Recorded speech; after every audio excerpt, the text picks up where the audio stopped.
Sa mga naunang buwan ng panunungkulan ni Pangulong Gloria, ay agad kinwestiyon ang legitimacy ng kanyang administrasyon. Dahil ayon kay dating Pangulong Erap, ay hindi naman daw siya nag-resign at nagresulta pa ito ng pagkawala ng kanyang presidential immunity. Dahilan para tuluyan nga siyang makasuhan at maaresto nang dahil sa kasong plunder. Naganap naman ng EDSA 3 bilang pagsuporta kay dating Pangulong Erap at bilang pagpapatalsik naman kay Pangulong Arroyo. Pero hindi rin naman nagtagumpay ito. Kaya naman tuluyang naipasa ang unexpired term ni Pangulong Erap kay Pangulong Arroyo. Pagaman sa mga sandaling ngayon, ang bansa ay baon pa rin sa utang. At bilang sagot agad sa ganitong problema, ay naisip nitong si Pangulong Arroyo na magtipid. Sinabihan niya ang bawat mga ahensya ng gobyerno na magtipid nang sa ganun ay makarecover tayo. At bagaman baon nga tayo sa utang, ay wala rin naman tayo magagawa kung hindi ang umutang ng panibagong utang. Sukob na, halika na. Sa taong ito 2002 ay marirelease ang kantang Sukob Na ng Pinoy boy band na 1728. Kantang sisikat sa bansa at magugustuhan ng mga Pilipino.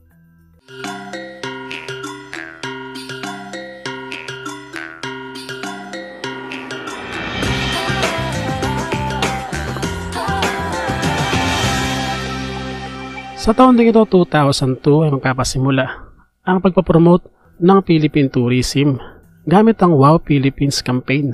Ito ay kinonceptualize ng DOT Secretary sa panahong ito na si Richard Gordon. Naging bahagi ng kampanya ang ilang mga kumpanya tulad ng Pfizer na may biyahe tayo jingle.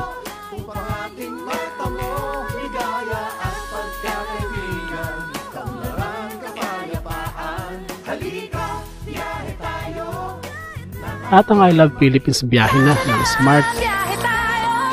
Tayo'y may love sa ganda ng Pilipinas. At ang Pilipino sa turismo ay aktibo ng ABS-CBN at ng Star Music. Makulay ang Pilipinas. Ikaw ako, tayo'y Pilipino sa turismo'y At dahil nga sa maigting na pagpupromote ng turismo ng bansa, ay nagbunga naman ito ng pagtaas ng bilang ng mga turista. Ito ay lalo na bandang 2007 hanggang 2012 at lumikha rin ito ng maraming trabaho para sa ating mga kababayan. Ito ang IBC Express Balita. Dalawang news program naman ang nagpasimula sa IBC 13 sa taong ito, January 7, 2002, ang Express Balita IBC 13 at ang IBC News Tonight.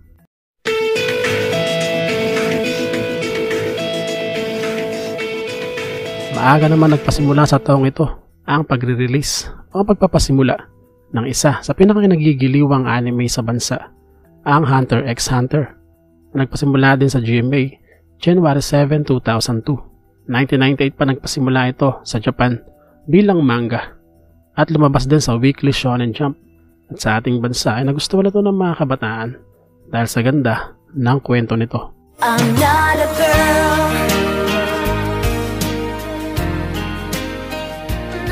Nagustuhan din ng mga music critics ang unreleased na kanta nitong si Britney Spears na I'm Not a Girl, Not Yet a Woman. Ito ay noong January 7, 2002. Bahagi ito ng kanyang album na Britney kung saan nagkaroon pa ito ng mga positive reviews bilang isang powerful ballads. At ang kantang ito ay nagtap din sa iba't ibang bahagi ng mundo at naging bahagi rin ng kauna-una ang pelikula nitong si Britney Spears na Crossroads na naipalabas din 2002. Naipalabas naman sa mga sinihan January 9, 2002 ang atrasadong pelikula nitong si Jingo Estrada at Judy Ann Santos na walang iwanan Pexman. Magiging bahagi sana kasi ito ng 2000 Metro Manila Film Festival. Hindi nga lang ito natuloy dahil sa nahintong production dahil nga sa mga nangyari sa bansa.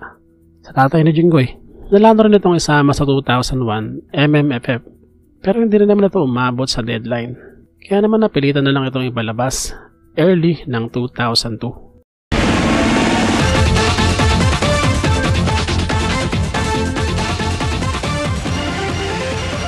Nagpasimula naman sa GMA 7 ang programang pinangtapat sa singgaling ng ABC5, ang kantahan at videoke challenge show, ang All-Star K, na orihinal naman pinag-usan itong si Arnel Ignacio.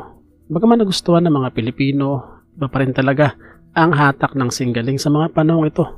Hanggang sa mapalitan itong si Arnel Ignacio bilang host at pumalit sa kanya itong sina Alan Kay, kasama itong si Jaya. Tapos ang programang ito 2009 na may 512 episodes. January 13, 2002 naman, nang ganapin naman ang 2002 PBA draft kung saan ay kinuha ng bagong team sa PBA na FedEx Express. Ang number 1 pick na si Yancy De Ocampo mula sa St. Francis Assisi College na naglaro din sa Wellcoat team sa PBL. Kinuha naman ng Coca-Cola Tigers, isang team na bago din sa PBA, ang serbisyo ng second draft na si Rafi Rivis.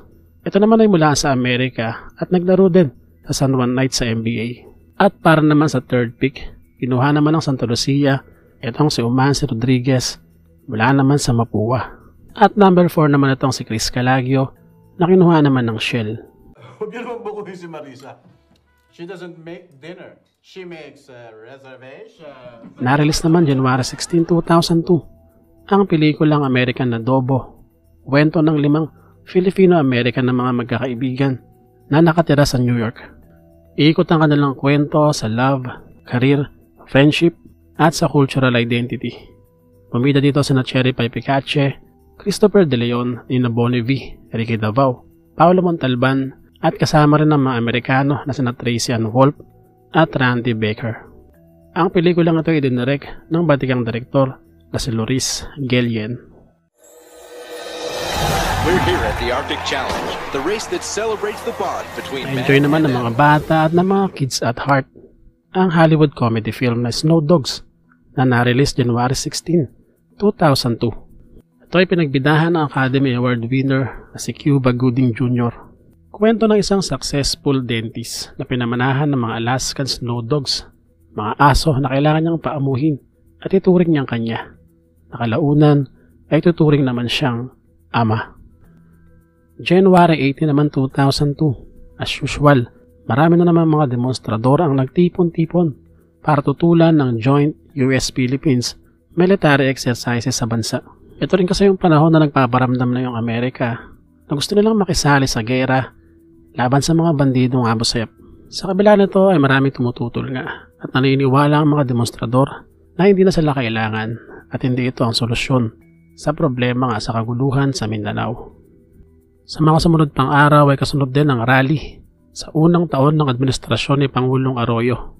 Dahil hindi naman talaga mawawala ang mga ganitong klaseng pagrarally. Una syempre dahil magkakaiba tayo ng mga sinusuportahan. At ikalawa naman ay lagi may mga pagtutol, lalo na't may mga nakikitang mga mali o mga anomalya. At ikatlo ay makatutol lamang.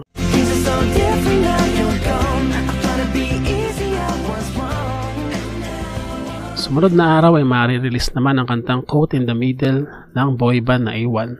Bahagi ito ng album na Make It Good na na-release din 2002. Bagaman hindi ganoon naging katindi ang impact ng kantang ito, ay nagkaroon pa rin ito ng maraming mga airplay sa radyo. Sa taon din ito nagpasimula o ma-introduce sa ating bansa ang kauna-unahang online game publishing companies, ang Level Up Games. Pinakilala nila ang OZ World, ang unang malawakang online game sa Pilipinas. Sumunod ay ang massive multiplayer online road game o ang MMORPG na Ragnarok Online at ang Rose Online at ang RF Online. Hanggang noong 2014, ang publishing company na ito ay naging pag-aari na ng Airsoft.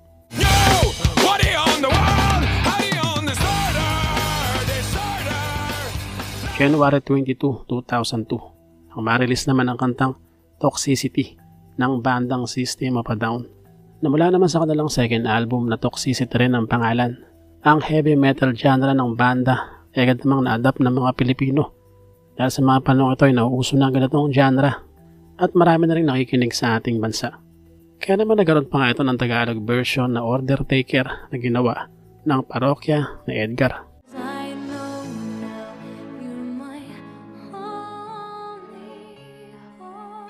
Nagpasimula naman ang Nicholas Sparks Fever sa bansa nang ma-release naman ang pelikulang A Walk to Remember na nakabase sa kanyang nobela na naisulat 1999. Ang romantic drama film na A Walk to Remember, pelikulang idinirect ni Adam Shankman na sumikat ng gusto international, ganun din sa ating bansa. High school na ang mga legit batang 90s sa mga panahong ito. Kaya naman malakas talaga ang kilig factor ng ganitong klaseng pelikula, lalo na't napakaganda ng kwento. Simpleng babae na si Jamie Sullivan na magugustuhan ng isang marumbado at pasaway na lalaki na si Landon Carter. Pero sa kabila nun, ang pagkakagusto niya kay Jamie ang magpapabago sa kanyang buhay. Kaya nga lang na nagkakagustuhan na sila, ay ito naman na binawian ng buhay itong si Jamie dahil sa kanyang sakit na cancer. Pero naroon pa rin na naging inspirasyon nga nitong si Landon, itong si Jamie, na binaon niya sa kanyang pagtahak sa buhay. Gumanap dito si Mandy Moore bilang Jamie Sullivan at itong si Shane West bilang si Landon Carter. Naging bahagi rin ng pelikula ang mga soundtrack na kinanta nitong si Mandy Moore, tulad ng Only Hope, Cry, maging ang mga kanta ng bandang Switchfoot at ng New Radicals. Samantala, January 28, 2002, nang nagkaroon naman ng pagkakataon nitong si Pangulong Gloria na mamit ang isa sa kinikilalang babae sa kasaysayan, itong si Margaret Thatcher. Ito ay nang magtungo siya sa UK para kitain itong si Prime Minister Tony Blair. Ito ay para kumalap na rin ng suporta sa isinusulong niyang programa patungkol sa anti-poverty at anti-crime program.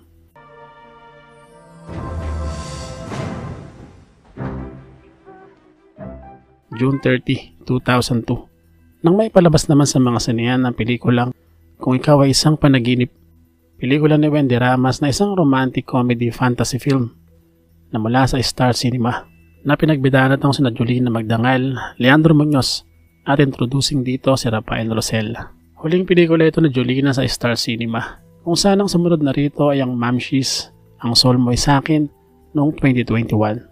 Sorry na talaga, ako'y medyo January 31, 2002, nang marilis ang 4th studio album ng bandang Parokya na Edgar, ang Edgar Musikan, kung saan nakapaloob dito ang mga kantang Swimming Beach, Sorry Na, Pumapatak ang Ulan at marami pang iba.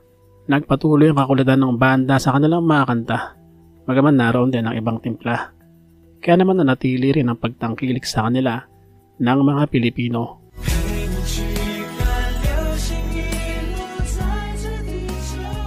Sisikat naman sa bansa at sa Asya ang kantang Meteor Rain. Ito ay mula sa boy band na F4. Bagaman 2003 pa may papalabas sa ating bansa ang teleseryeng Meteor Garden. Ang ilang mga kanta ng F4 ay sumisikat na sa mga sandaling ito sa buwan naman ng Pebrero, dahil nga natuloy na ang balikatan o ang Philippine-US exercises. Gaya ng hinala ng iba, ay nauwi na nga ito sa pakikibahagi ng Estados Unidos sa paghunting sa mga bandidong Abu Sayyaf. Ayon sa mga Amerikano ay involved din kasi sa nasabing hostage crisis ang mga Amerikanong hostages na sina Gracia at Martin Burnham na sinasabing mga nasa 10 buwan ng hawak ng mga Abu Sayyaf. Pero naroon din ang misyon ng mga Amerikano na pulbusin na ang mga bandido. Na-release naman February 4, 2002 ang debut single ng international Canadian pop punk band na Simple Plan, ang I'm Just a Kid. Timula sa kanilang first album na No Pads, No Helmet, Just Balls na mari-release din sa kaparehong araw. Bagaman sumikat din ito sa taong 2002, ay nagkaroon din ito ng other popularity era sa taong 2022 nang dahil sa platform na TikTok, kung saan ginagawa kasi itong challenge song. Ginamit ang kanta para mag-recreate ng mga childhood photos kasama ang mga mahal sa buhay.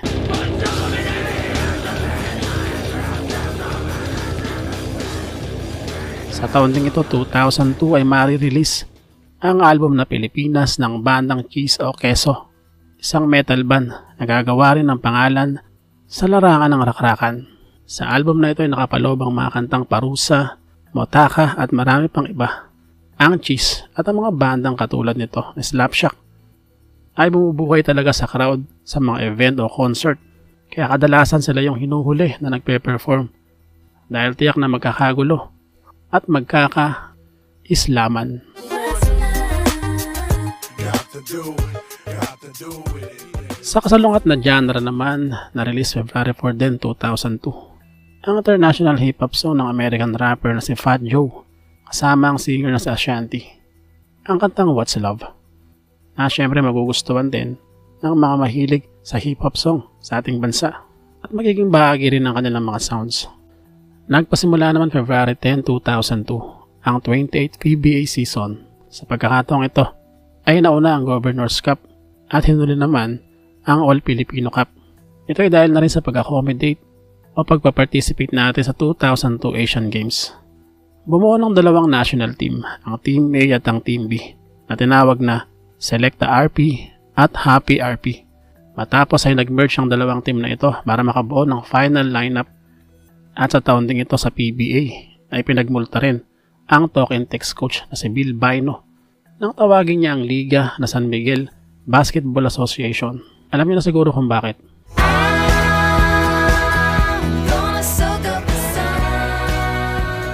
Mari-release din sa taong ito, February 11, 2002. Ang isa naman sa mga kantang na malagi sa top chart ng MTV, ang Soak Up the Sun ng American singer na si Sheryl Crow. Sa panahon ito ay nagugustuhan din at sumisikat ang mga kanta nitong si Sheryl Crow sa ating bansa. Sa taong ding ito, 2002, ay matatatag naman ang Island Trans Voyager. Nasa kayo na tinatawag na Airsweep, isang boutique airlines na nag-ooperate para sa mga El Nido resorts.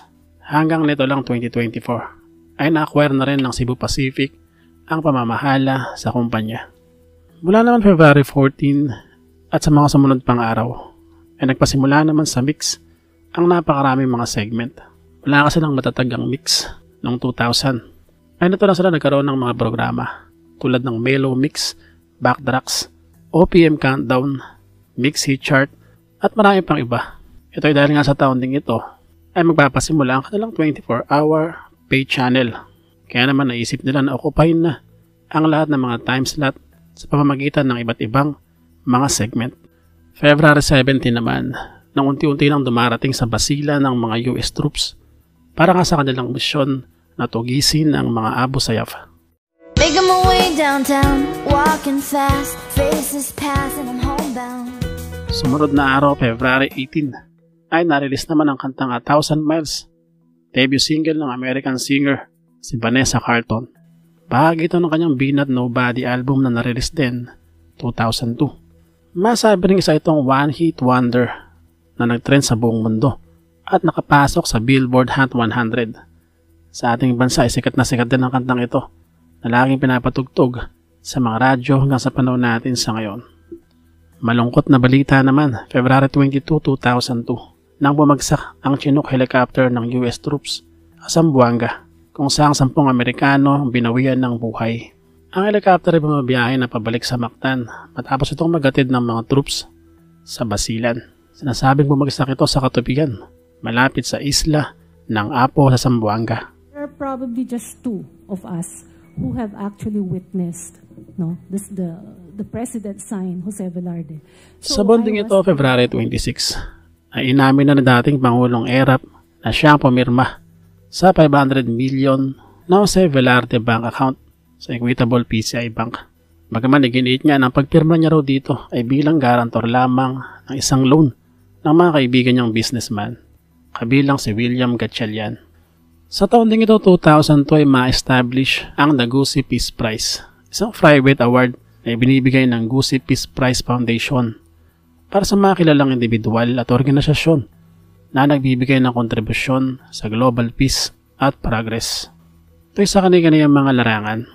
Taon-taon itong isinasagawa sa ika-4 na Miyerkules ng buwan ng Nobyembre sa PICC. Isang FPJ film naman ang naipalabas February 27, 2002. Ang Batas ng Lansangan, na siya din ang nagdirect.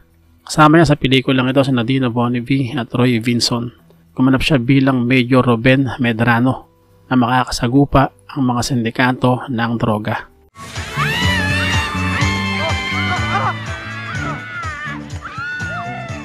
Kasabay naman ang Batas ng Lansangan na naipalabas sa takilya February 27, 2002. Ang Rico Claudine film na Got to Believe. Ito ay dinirect ni Olivia Lamasan na ang titulo ay nakabase sa kantang Got to Believe in Magic. Kwento ito ni Tony Claudine na isang wedding coordinator na makikilala ang photographer na si Lawrence o si Rico. Itong si Rico ay hindi naman naniniwala sa relasyon o sa happy ending. Pero sa bandang huli ay magkakadevelopan sila. Ito ang sinasabing huling pelikula ni Rico bago siya bawian ng buhay. Keeping us alive now. You forget about that one. And you keep them coming in. You're doing well, son. Nagustuhan naman ng mga tatay at ng tito natin sa mga panahong ito ang Mel Gibson film na We Were Soldiers na na-release March 1, 2002. Ang kwentong ito ay nakabase sa librong We Were Soldiers Once and Young, kung saan ay dinramatize dito ang Battle of Ladarang noong November 4, 1965 na bahagi ng Vietnam War. Ang pelikulang ito ay kumita ng $115 million mula sa budget lamang na $75 million. Ang susunod na programa ay may temang nangangailangan ng patnubay ng magulang. Si Shin-chan ay cute. Si Shin-chan ay pogi. Si Shin-chan ay cute. Si Shin-chan... Sabay namang ipinalabas sa IBC13 ng dalawa sa mga anime na lumikha ng pangalan sa panahong ito, ang Crayon Shin-chan at ang Cyborg Kuro-chan na umere March 4, 2002. Mga anime na kinatuwaan, lalo na itong si Shin-chan.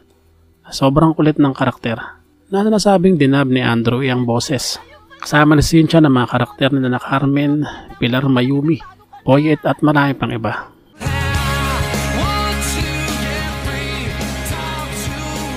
Mari-release naman March 11, 2002. Ang isa naman sa mga sumikat na kanta ng Goo Goo Dolls sa dekada ng 2000s, ang Here Is Gone, kanta patungkol sa pagkamis sa mahal sa buhay.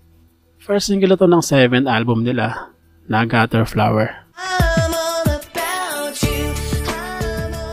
Kaparehong araw naman, March 11, 2002, ay mari-release din ang kantang I'm All About You ni Aaron Carter. Ang kantang nagpakilig din sa mga kabataang babae at kinabisado naman ng mga kabataang lalaki.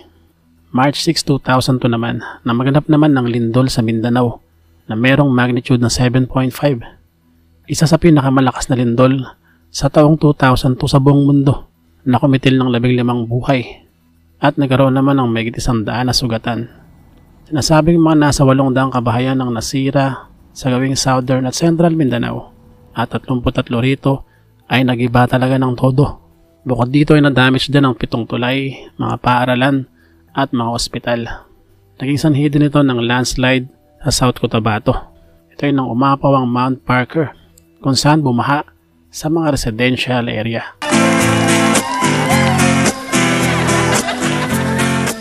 At sa kaparehong araw, March 6 din, na magpasimula naman sa ABS-CBN ang comedy show na Classmates. Nakilala ang programang ito dahil sa kanilang mga nakakatawang parody tulad ng sa Bubblegum. Ilan sa mga bumida rito ay sina Herbert Bautista, Paolo Contis, Bayanig Bayani at Kimpi De Leon. Where do you come from? I'm from the past. I wonder if we'll ever go too far. March 8 naman 2002 nang marilis ang film adaptation ng H.G. Wells novel na The Time Machine. Bagaman isang malalim na nobela na naisa pelikula, ay nagustuhan pa rin naman ito ng mga manonood at kumita rin ng malaki sa takilya. Narelease din March 11, 2002 ang kantang A New Day Has Come ng singer na si Celine Dion. Ito ay mula sa kanyang 18th studio album na A New Day Has Come. Bagaman hindi ganoon naging katindi ang naging impact ng kantang ito, ay nakapasok pa rin naman ito sa mga top chart.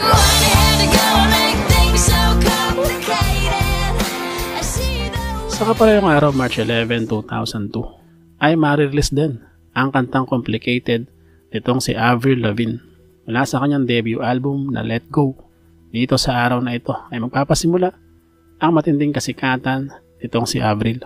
Nagkaroon ng mga positive reviews ang kantang ito. Sarap itong napakagandang pop rock song.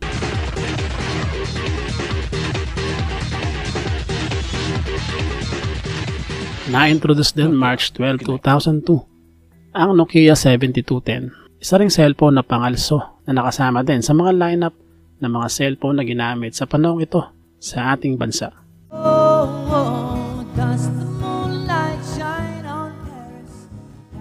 Sa panahong ito, 2002 ay magpapasimula at nauso ang mga acoustic songs at ang mga acoustic artists.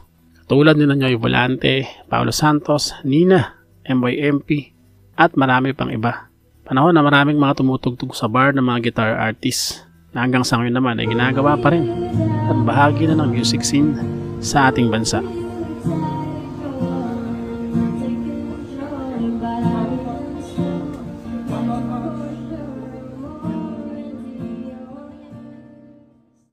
March 15, 2002 nang marilis naman ang unang ratsyada ng American horror film na Resident Evil.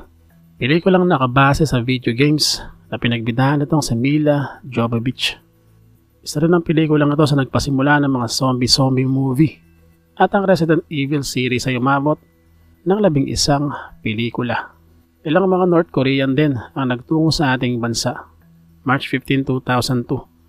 Ito ay para kumuha ng asylum na gustong magkaroon ng panibagong buhay.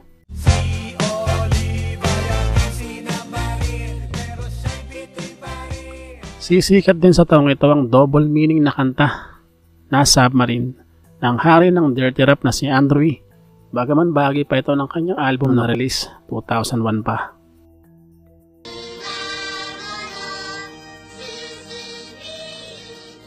Maipapalabas din sa taong ito sa ABS-CBN March 18, 2002 ang Judy Abbott na anime Oh My Daddy Long Legs.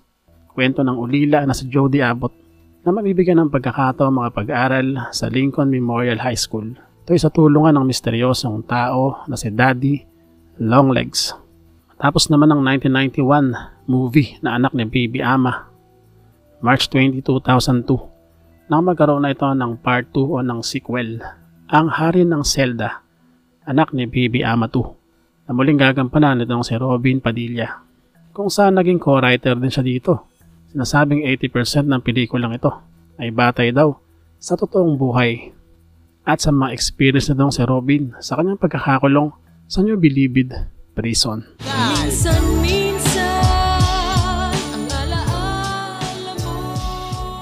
Sa taon ding ito ay mari-release ang self-titled album na Kwago ng rap group na Kwago.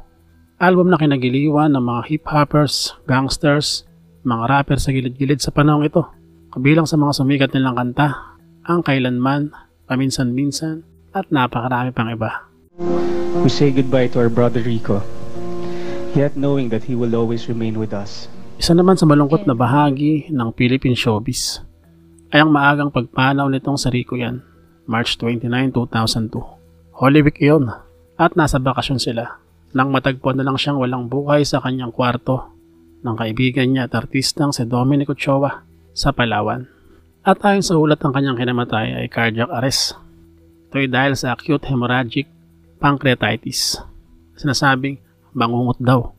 Marami ang nagluksa sa kanyang pagpanaw dahil syempre kasagsagan din ng kanyang karir sa mga sandaling ito. Sinasabing itong pang-anim na pinakamaraming dumalo sa isang libing sa kasaysayan ng ating bansa. March 31, 2002 nang bawian din ng buhay. Ito ay sa edad na 89. Ang national artist na si Lucio San Pedro. Nakilala siya sa larangan ng musika, mapabanda, orkestra, mga instrumento, kapela at kung ano-ano pa. Ilan naman sa kanyang mga nalikhang kanta, isang Filipino lalabay, at ang makabayan na kanta na Lahing Kayong Manggi.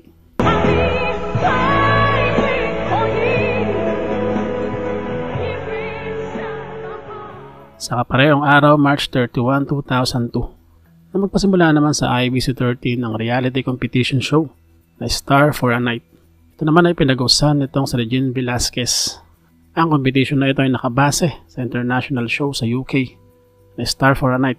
Dito sa talent search na ito ay makikilala tuusbong itong si Sarah Geronimo, kung saan tinangal siyang grand winner dito sa edad lamang niya na 14. Kabilang sa mga napanalunan niya ay ang 1 million prize at kontrata sa Viva Artist Agency. Hanggang sa paglaon ay sumikat na nga itong si Sarah at binansagan ng Popstar Princess. Sa pangalawang bahagi ng taon, April hanggang June, ay tatalakayin naman natin ang ilang mga pangyayari pa sa ating bansa, tulad ng MV Carmela tragedy, ang hostage crisis sa Peltranco bus station, ang pagkamatay ng leader ng Abu Sayyaf si Abo Sabaya at marami pang iba. Muli maraming salamat sa inyong mga pausa inyong pagsama sa video natin sa araw na ito. At kung hindi ka pa nakapag-subscribe, ay mag-subscribe ka na. Nang sa ganoon ay makasunod ka sa ating mga timeline. Muli, maraming salamat sa inyong mga pausa at see you sa next episode. Bye-bye.